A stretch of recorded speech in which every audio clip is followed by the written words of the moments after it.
মানুষের জীবনে সবসময় কিছু না কিছু ঘটে চলেছে। কখনো ভালো কিছু ঘটে, আবার কখনো দুর্ঘটনা ঘটে। এবার যখনই কোনো দুর্ঘটনা ঘটে, মানুষ ঈশ্বরের কাছে প্রার্থনা করে যে হে ঈশ্বর, আমাকে রক্ষা করুন, এই বিপদ থেকে আমাকে উদ্ধার করুন। বা সে সেই সমস্ত দোষ চাপিয়ে দেয় নিজের প্রারব্ধ, নিজের ভাগ্যের ওপর। কিন্তু যদি আপনি গভীরভাবে ভাবেন, তাহলে প্রত্যেক দুর্ঘটনা, বাধা এবং বিপদ আপনার জীবনে শুধু একটাই উদ্দেশ্য নিয়ে আসে, আপনাকে আরো যোগ্য করে তোলার জন্য। যদি আপনাদের একটা উদাহরণ দিই, বর্ষার ঋতুতে যখন প্রচন্ড মাত্রায় বৃষ্টি পড়ে, ছাদ থেকে জল পড়তে থাকে, তখন আপনি নিশ্চিত করে নেন, স্থির করে নেন যে এবার আমি এই ছাদকে নতুন করে বানিয়ে তুলব, আরো শক্তিশালী বানিয়ে তুলব, আরো দৃঢ় বানাবো। আপনার জীবনে যখন কোনো অসুখ করে, তারপর আপনি জীবনে আরো সাবধানী হয়ে যান, আরো সতর্ক হয়ে যান, স্থির করে নেন যে এটা যেন দ্বিতীয়বার না হয়, ঠিক কিনা? এই বিপদ, এই দুর্ঘটনা, এই সংকট, এগুলো জীবনে আসবে আপনাকে আরো শ্রেষ্ঠ করে তোলার জন্য। এবার এটা আপনার ওপর। আপনি একে ভাগ্যের পরিহাস বলে মনে করবেন, নাকি ঈশ্বরের সংকেত মনে করবেন, যিনি আপনাকে আরো শ্রেষ্ঠ করে তুলতে চান? সিদ্ধান্ত আপনারই। আসুন আর আমার সাথে ভালোবেসে বলুন, রাধা রাধা। এই সংসারে যখনই দুজন মানুষ একত্রিত হয়ে কোনো সমস্যার বিষয়ে আলোচনা করেন, তখন হয় সবার শেষে কোনো না কোনো সমাধান বের করেন, বা কোনো না কোনো বিবাদ করেন। এই বিবাদ হলো মনুষ্য জীবনের সব থেকে বড় ঝামেলা, সব থেকে বড় সমস্যা। ভেবে দেখুন, এই বিবাদ কেন হয়? তখনই হয় যখন বার্তালাপ ঠিকমতো হয় না। আর বার্তালাপ ঠিকমতো কেন হয় না? কারণ বেশিরভাগ সময় মানুষ একটাই ভুল করে বসে। সামনের মানুষের কথা শোনেন, কিন্তু তার উত্তর দেবার জন্য, তার কথার মর্ম বোঝার জন্য নয়। কিন্তু যেদিন থেকে, যে মুহূর্ত থেকে আপনি এটা শিখতে শুরু করে দেবেন যে আমি অপরের কথা শুনব, কিন্তু সেটা বোঝার জন্য, তাকে উল্টে জবাব দেবার জন্য নয়, সেদিন থেকেই বিবাদের সমাপ্তি ঘটবে আর বার্তালাপ স্পষ্ট হয়ে যাবে। দেখুন, হয় সামনের মানুষের কথা বুঝতে শিখুন, বা নিজের বক্তব্য ভালোভাবে সামনের মানুষটাকে বুঝিয়ে বলুন। বার্তালাপ নাকি বিবাদ, আপনি কোনটা চান? সিদ্ধান্ত আপনার। আসুন আর আমার সাথে ভালোবেসে বলুন, রাধা রাধা। অনেক সময় আমাদের মনেই ভাবনা আসে যে আমাদের নিরীহ স্বভাবের সুযোগ নিয়ে এই সংসারের মানুষ শুধু আমাদের দুঃখই দেয়। কতবার এমন মনে হয় যে আমরা সবাইকে সাহায্য করার জন্য এগিয়ে যাই, আর সকলে আমাদেরই দোষ দেয়। অনেক সময় এমন মনে হয় যে আমরা শুধুই সৎকর্ম করি, সকলের ভালো চাই, কিন্তু সকলে আমাদেরই বিষয়ে খারাপ কথা বলতে থাকে। দুঃখ হয়, কিন্তু আমাদের এটা ভেবে দেখা উচিত যে মানুষ আম গাছের গায়ে পাথর ছোড়ে, শাল গাছের গায়ে পাথর কেন ছোড়ে না? কারণ এই আম গাছে পাওয়া যায় মিষ্টি এবং সুস্বাদু ফল। অন্যদিকে শাল গাছ থেকে আমরা কি পাই? শুধুই কাঠ। তাই যদি আপনাকে কেউ কথা শোনায়, আপনাকে কোনো কিছুতে বাধ্য করার চেষ্টা করে, আপনার বিষয়ে অনুচিত কথা বলে, তাহলে নিশ্চয়ই আপনার মধ্যে এমন বিশেষ কিছু আছে যা তাদের মধ্যে নেই।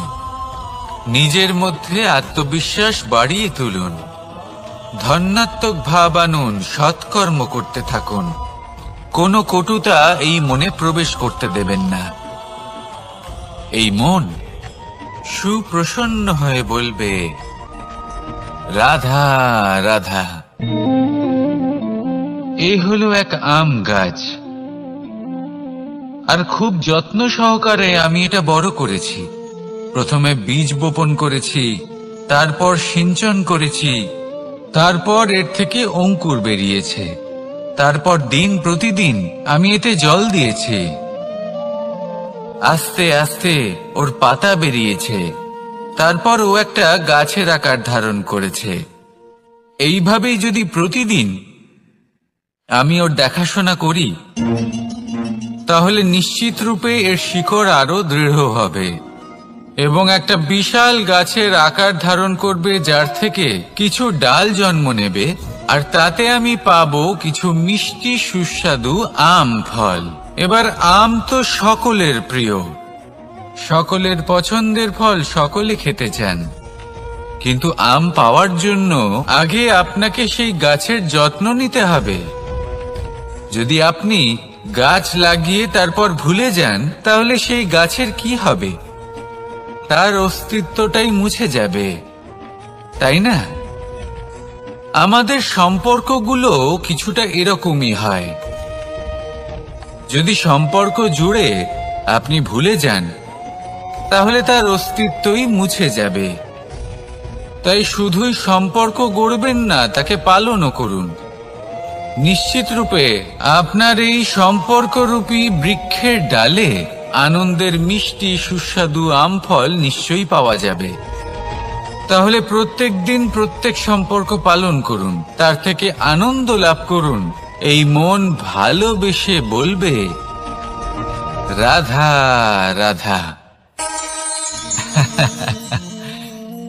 হাস্য, হাসি জীবনে অত্যন্ত মূল্যবান হয়। কথায় আছে যে হাসি এবং হাস্য আমাদের জীবনে ওষুধের মতো কাজ করে, আমাদের সুস্থ রাখে, আমাদের জীবনের অনুভূতিগুলিকে আরো সুন্দর করে তোলে। কিন্তু প্রত্যেক ওষুধের মতোই এর সাথেও এটাই হয়। প্রত্যেক ওষুধ সঠিক সময়, সঠিক মাত্রায়, সঠিকভাবে গ্রহণ করতে হয়। যদি এরকম না হয়, তাহলে এই ঔষধও শরীরের ক্ষতি করে দিতে পারে। এবার আপনি ভাবতে পারেন, হাসি থেকে কিভাবে ক্ষতি হতে পারে? আপনি যদি অন্য কারোর উপরে হাসেন, তাহলে হয়তো তার মনে কষ্ট হতে পারে, তার অন্তরের মিত্র হয়তো শেষ হয়ে যেতে পারে, আর অন্তরের শত্রু জেগে উঠতে পারে।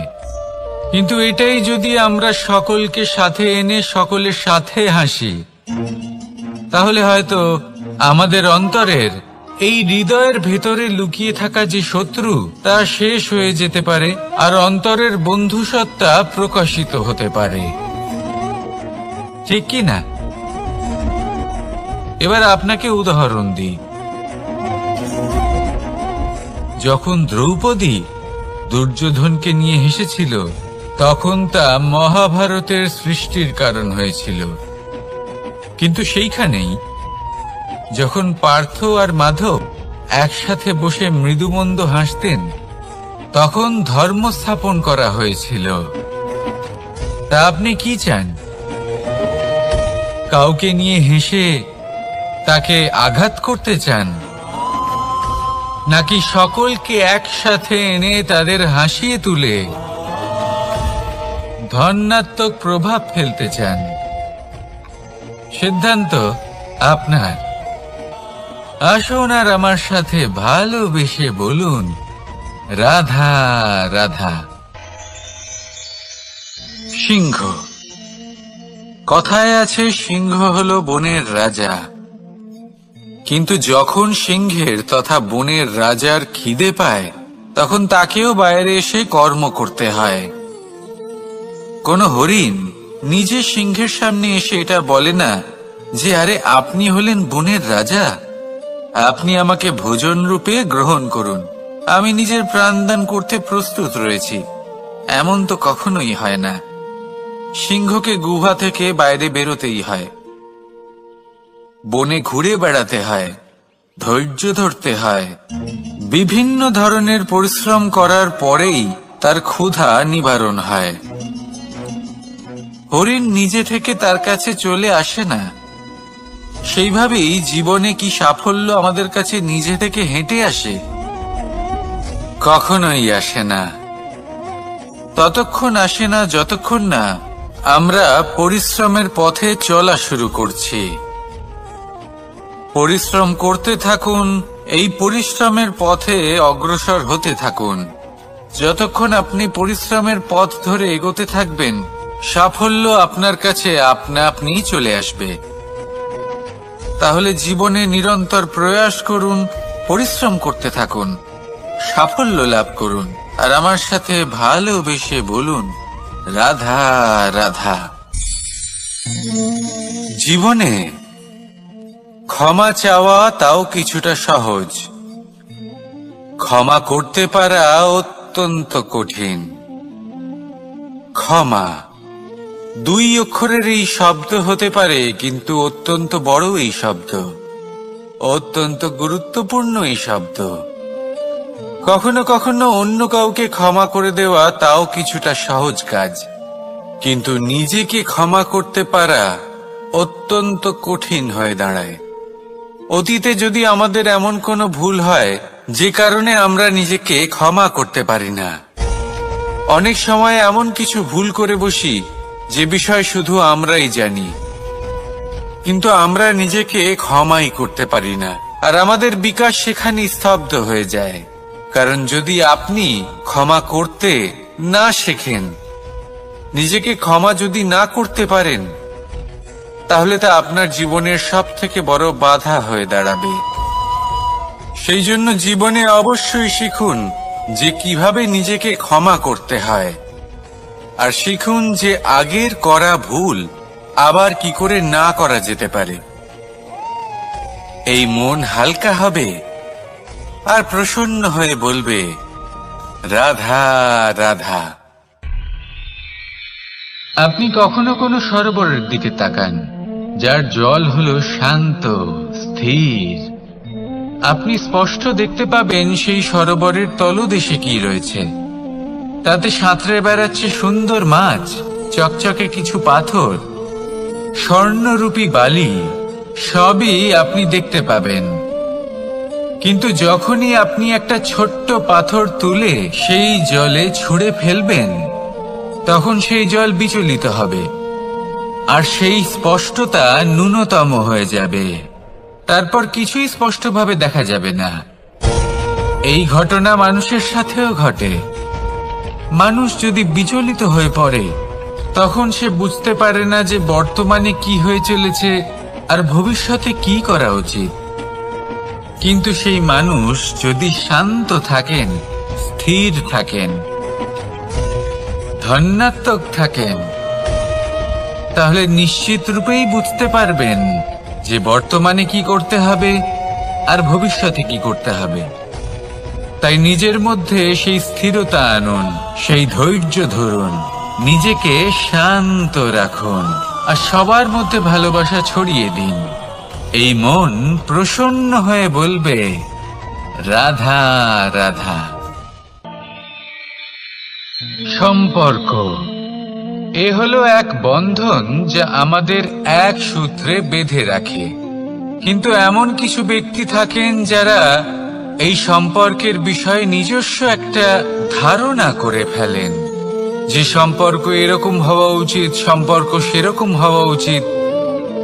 আমি এই সম্পর্কের জন্য কত কিছু করেছি এই ব্যাখ্যা করতে থাকেন, আর তার বদলে অনেক কিছু প্রত্যাশাও করেন। কিন্তু সত্য হলো এটাই যে সব সম্পর্ক একরকমের হয় না, কিন্তু প্রত্যেক সম্পর্কের একটা বিশেষত্ব থাকে।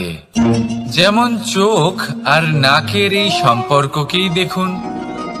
চোখের সব থেকে কাছে কে আছে? নাক আছে, কিন্তু এই চোখ দিয়ে এই নাককে আমরা দেখতেই পাই না।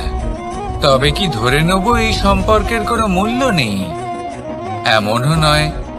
ঠিক এইভাবেই যদি কোনো ব্যক্তি তার আবেগ আপনার কাছে ব্যক্ত করতে না পারেন বা প্রকট করতে না পারেন বা আপনাকে বোঝাতে না পারেন, তাহলে তার মানে এটা নয় যে তার সাথে আপনার সম্পর্কের তিক্ততা রয়েছে। এমনটা কখনোই নয়। শুধু চোখ আর নাকের এই সম্পর্কের মতোই হলো আমাদের জীবনে আমাদের আপনজনের সাথে সম্পর্ক। যদি কারোর ব্যবহার আপনার প্রতি অনুচিত হয় বা যদি কেউ অনুপস্থিত থেকে থাকে বা কেউ যদি আপনাকে বুঝতে না পারেন, তাহলে তার অর্থ এটা নয় যে আপনি সেই সম্পর্ক ভেঙে ফেলবেন। বুঝুন, আপনার জীবনে তার গুরুত্ব কোথায় আর তার জীবনে আপনার। সম্পর্ক গড়ে তুলুন, তাকে পালন করতে শিখুন, একসাথে মিলে চলুন। এই মন সুপ্রসন্ন হয়ে বলবে, রাধা রাধা। প্রারম্ভ শূন্যের দ্বারা হয়ে থাকে, তা সে ব্রহ্মাণ্ডই হোক, পৃথিবী হোক, আদি ইত্যাদি হোক। সবাই নিজের অস্তিত্ব শূন্য থেকে লাভ করে। এই শূন্য যার নিজের কোনো অস্তিত্ব নেই, কিন্তু সে সকলকে অস্তিত্ব দান করে থাকে। আমাদের এই শূন্যের মতো হতে হবে। যে আমাদের সাথে যুক্ত হবে তাদের অস্তিত্ব অনেক বেশি প্রখর হবে, বিশাল হবে, শ্রেষ্ঠ হবে। কিন্তু যেই আমরা তাদের থেকে দূরে যাব, তারা আমাদের উপস্থিতির আভাস পাবে, আমাদের গুরুত্ব বুঝতে পারবে। শূন্যই হলো সূত্রপাত, শূন্যই হলো সমাপ্তি। শূন্যকে কেউ যতই ছোট মনে করুক, কিন্তু এই শূন্য অত্যন্ত গুরুত্বপূর্ণ। তাই এই শূন্যের মতো হয়ে উঠুন আর আমার সাথে ভালোবেসে বলুন, রাধা রাধা। সাগরের ঢেউ সমুদ্র তটে ধাক্কা খেয়ে, পাথরের সাথে ধাক্কা খেয়ে তার আকার বদলে দিতে পারে। বিভিন্ন আকারের পাথরে এদের ঘষে ঘষে গোলাকার বানিয়ে দিতে পারে। কিন্তু এই সাগরের ঢেউ এদের নিজেদের আকার কখনো বদলায় না। কিন্তু এমন কেন? কারণ এরা বিচ্ছিন্ন হয়েও আবার একত্রিত হতে জানে। অর্থাৎ যখন এরা বিচ্ছিন্ন হয় তখন মতভেদ অবশ্যই, কিন্তু আবার একত্রিত হওয়া হলো এদের একতার প্রতীক। দেখুন, ঝগড়াঝাঁটি, তর্ক বিতর্ক, মতভেদ এগুলো জীবনের অভিন্ন অঙ্গ, কিন্তু এদের কখনো মনে প্রবেশ করতে দেবেন না। যদি মনে প্রবেশ করেও ফেলে, তাদের মনে ঘর করতে দেবেন না, এদের বের করে ফেলুন। এই ঝগড়াঝাঁটি, তর্ক বিতর্ক, মতভেদ এদের সারা জীবন সাথে নিয়ে চলবেন না। যদি একসাথে নিয়ে চলতে চান, তাহলে সকলকে একসাথে নিয়ে চলুন, ঢেউয়ের মতো। একতায় বিশ্বাস রাখুন। একসাথে মিলে যদি এগোতে থাকেন, তাহলে অনেক দূর পৌঁছবেন। নয়তো শুধু দূরের কথা ভেবেই যাবেন। কি চান সেই সিদ্ধান্ত আপনারই। আসুন আর আমার সাথে ভালোবেসে বলুন, রাধা রাধা। এই সাগর হলো বিশাল। কথায় আছে যে জীবনের উৎপত্তি সাগর থেকেই হয়েছে। কথাটা ঠিকও। এই সাগরই আমাদের ভিন্ন ভিন্ন ধরনের বনস্পতি প্রদান করেন, মণি এবং মুক্ত প্রদান করেন। আমরা কতটা তুচ্ছ সেই বিষয়ে আমাদের উপলব্ধি ঘটান, আমাদের প্রেরণা প্রদান করেন, যাতে আমরাও সাগরের মতো বিশাল হয়ে উঠতে পারি। এই সাগরের অনেকগুলো গুণ আছে যা আমরা শিখতে পারি। আজ আমি কথা বলবো একটা বিশেষ গুণের বিষয়। বেশিরভাগ মানুষ মালিন্য, নোংরা পদার্থ, নোংরা বস্তু, অপদ্রব্য এই সাগরে ভাসিয়ে দেন। কিন্তু সাগর এই পদার্থ নিজের মধ্যে একত্রিত করে রাখেন না, এই সব নিজের ভেতর থেকে বাইরে বের করে দেন। এ হলো অত্যন্ত শ্রেষ্ঠ একটা গুণ। কিন্তু এই কাজকেও সার্থক করার জন্য সাগরেরও একটা তটের প্রয়োজন পড়ে, যেখানে সাগর এই সব বস্তু বাইরে বের করে ফেলতে পারে। আর মানুষও ভিন্ন কিছু নন। দেখুন, মানুষেরও তো একটা তটের প্রয়োজন পড়ে। এই তট, তিনি হয়তো আমাদের গুরু হতে পারেন, আমাদের মা বাবা হতে পারেন, ভাই বা মিত্র হতে পারেন, বা হয়তো সেই সমস্যাগুলি যার থেকে আমরা দূরে পালিয়ে যাচ্ছি। কারণ যখন আপনি এই সমস্যাগুলির সম্মুখীন হবেন, শেষ পর্যন্ত আপনি শিক্ষাই পাবেন। সব থেকে বেশি গুরুত্বপূর্ণ এই মনকে পবিত্র রাখা। আর তার জন্য একটাই উপায় আছে, এই মন তার মন্থন করা। যদি এই মনের মন্থন করেন তাহলে পূর্ণরূপে পবিত্র হবেন। আর এই মন, আপনি তো জানেনই, প্রসন্ন হয়ে বলবে রাধা রাধা। নেকড়ে, নেকড়ের বিষয়ে আমরা সকলে জানি। ওরা খুবই নিষ্ঠাবান এবং অত্যন্ত সতর্ক থাকেন। ছোট ছোট মূর্খতা করে বসেন। এনারা হাড় চিবোতে খুব ভালোবাসেন, কিন্তু চিবোতে চিবোতে এদের মাড়ি ছড়ে যায়, সেখান থেকে রক্তপাত হতে থাকে। সেই রক্ত ওনারা পান করেন, আর ওনাদের মনে হয় এই রক্ত হাড় থেকেই পাচ্ছেন। ওনারা ভাবেন যে এই হাড় চিবিয়ে আমরা আনন্দ লাভ করছি, কিন্তু আসল সত্য হলো এটাই যে ওনারা নিজেদেরই ক্ষতি করছেন। আমরা মানুষ, আমাদের সাথেও এমনটাই হয়। কখনো কখনো ভুলবশত আমরা এমন কোনো কাজ করি, আর আমাদের মনে হয় যে আমরা বাইরে থেকে আনন্দ লাভ করছি, কিন্তু সত্য হলো এটাই যে আমরা শুধুই ক্ষতিগ্রস্ত হচ্ছি। এটা হলো খুব বড় একটা শিক্ষা, যা আমাদের শেখা উচিত। তা হলো এটা যে আমাদের বোঝা উচিত যে কখন আমরা লাভবান হচ্ছি আর কখন ক্ষতিটাকেই লাভ বলে মনে করছি। এই শিক্ষা যদি আপনি প্রাপ্ত করতে পারেন, তাহলে এই সংসারে আপনার থেকে বেশি প্রসন্ন আর কেউ থাকবেন না। তাহলে আসুন আর আমার সাথে ভালোবেসে বলুন রাধা রাধা। মানুষের জীবনে তিনটি গুণ অত্যন্ত প্রয়োজনীয়: শ্রদ্ধা, বিনম্রতা, যোগ্যতা। যদি জ্ঞান লাভ করতে চান তাহলে শ্রদ্ধার প্রয়োজন, যদি মান লাভ করতে চান তাহলে স্বভাবে বিনম্র হওয়া প্রয়োজন, আর যদি মনোবাঞ্ছিত স্থান লাভ করতে চান তাহলে যোগ্যতার প্রয়োজন। বিষয়টা সহজ। শ্রদ্ধা আপনাকে জ্ঞান দেবে, নম্রতা আপনাকে মান, আর যোগ্যতা উচিত স্থান দেবে। কিন্তু যদি আপনি এই তিনটি গুণ সম্মিলিত করেন, তাহলে এমন কিছু লাভ করবেন যা এই সব কিছুর থেকে অনেক ঊর্ধ্বে: সম্মান। আর এ হলো সেই সম্মান যা প্রত্যেক মানুষের নিজের জীবনে লাভ করতে চেষ্টা করা উচিত। কারণ এই হলো সেই সম্মান যার কারণে আপনি চলে যাওয়ার পরেও এই সংসার আপনাকে ভালোবাসবে আর মনে রাখবে। আসুন এসে বলুন রাধা রাধা। বনের মধ্যে যদি আপনি কোনো বিষাক্ত সাপ দেখেন তাহলে কি করবেন?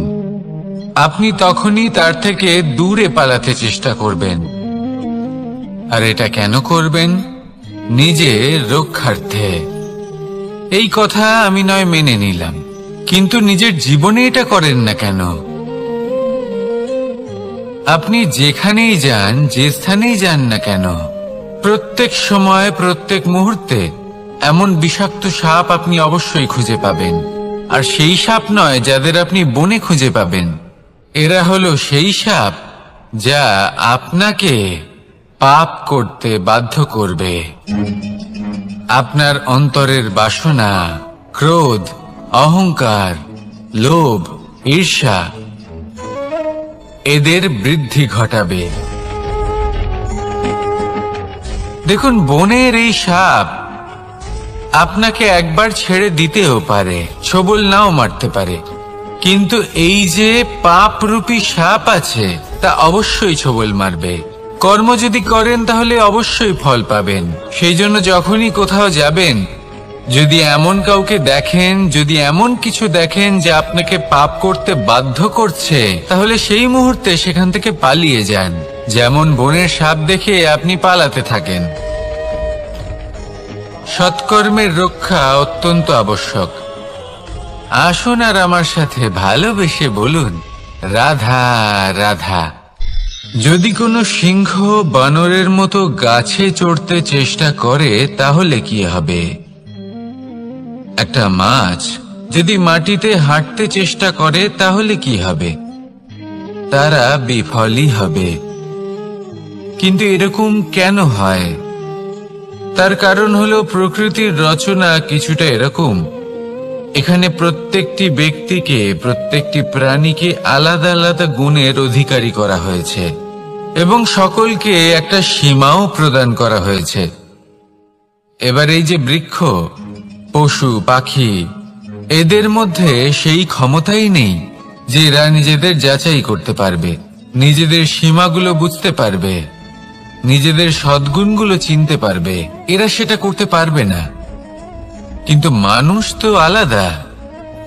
মানুষের কাছে সেই বিশেষ শক্তি আছে যে তারা পূর্ণরূপে নিজেদের যাচাই করতে পারবে, নিজেকে পূর্ণরূপে বুঝতে পারবে, নিজের দোষ, নিজের অপগুণ, নিজের সদ্গুণ, নিজেদের সীমাগুলো তারা বুঝতে পারবে। আর এটা অত্যন্ত গুরুত্বপূর্ণ।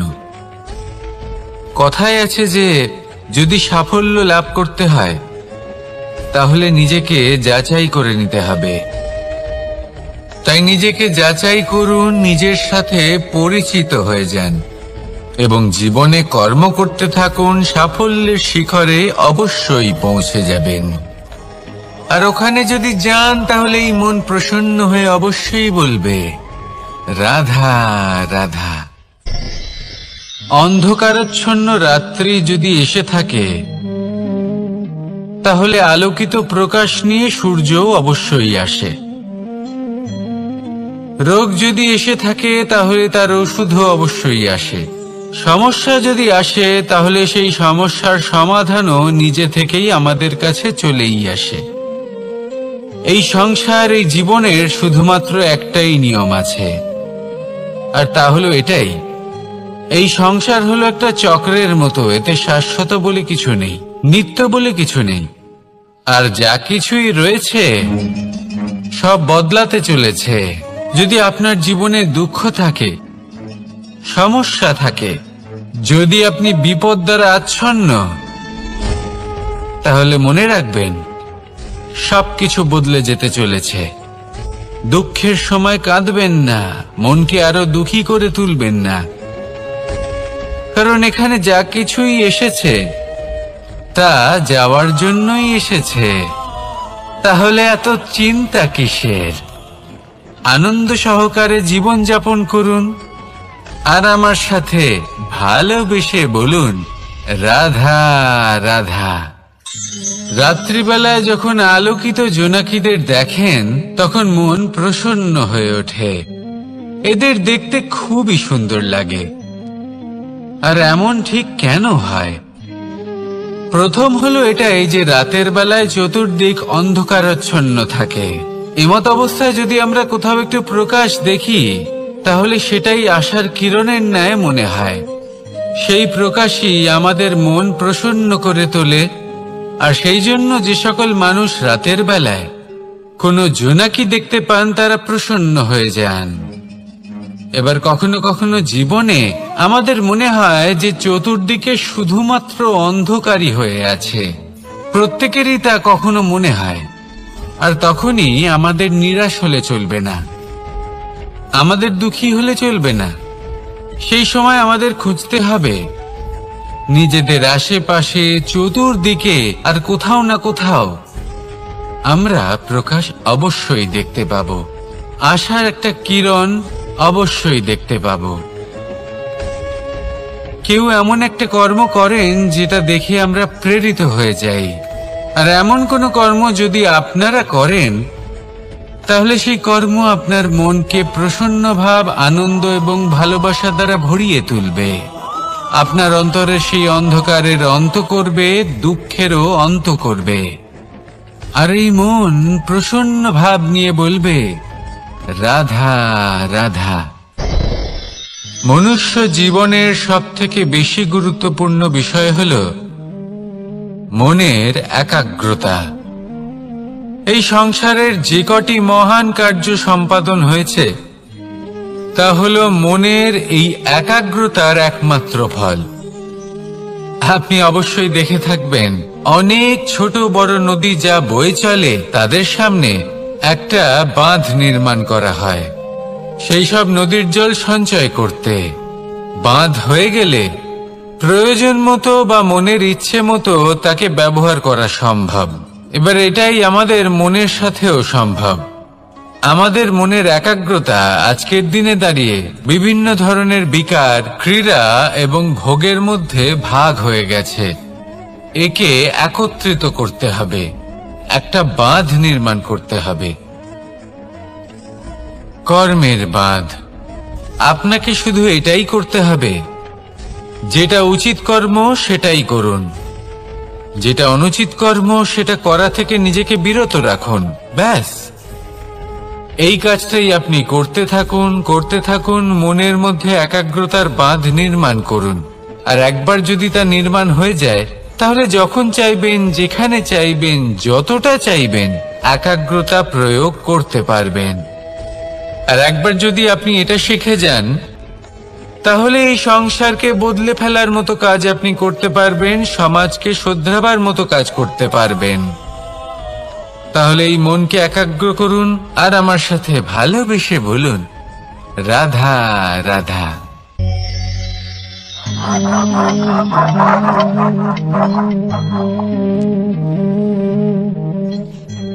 কোন ব্যক্তিকে নিশ্চয়ই দেখেছেন যিনি নিজে কাঠ কাটার এই কাজে নিপুণ এবং অভিজ্ঞ। এবার আপনারা দেখবেন যে তার মনোযোগ সমস্ত কাঠের ওপর থাকে না, তার মনোযোগ থাকে শুধুমাত্র একটা কাঠের ছোট্ট একটি অংশের ওপর, যেখান থেকে তার টুকরো করা হচ্ছে। কিন্তু সেটা উনি কেন করেন? যদি এটা উনি না করেন তাহলে সেই কাঠ সঠিক পদ্ধতি এবং তাড়াতাড়ি কাটা যাবে না। জীবনেও তাই হয়ে থাকে। আপনি হয়তো কোনো লক্ষ্য স্থির করেছেন বা পথ নির্বাচন করেছেন বা কাজ স্থির করেছেন যেটা আপনি করেই ছাড়বেন। তাহলে নিজের সম্পূর্ণ মনোযোগ শুধুমাত্র তার উপর কেন্দ্রীভূত করুন। যদি আপনার মন এদিক ওদিক তাকাতে থাকে, অস্থির হয়ে পড়ে, বিচলিত হয়ে পড়ে, যদি তা হয়ে থাকে তাহলে আপনি অবশ্যই অসফল হবেন। তাই কর্মঠ থাকুন, নিরন্তর কর্ম করতে থাকুন এবং পূর্ণ মনোযোগ দিয়ে নিজের কাজ করুন। নিজের পথে অগ্রসর হন বা নিজের লক্ষ্য প্রাপ্ত করতে চেষ্টা করুন। তারপর দেখুন কি হয়, কিভাবে উচিত পথে এবং তীব্র গতিতে আপনার লক্ষ্য আপনার কাছেই পৌঁছে যায়।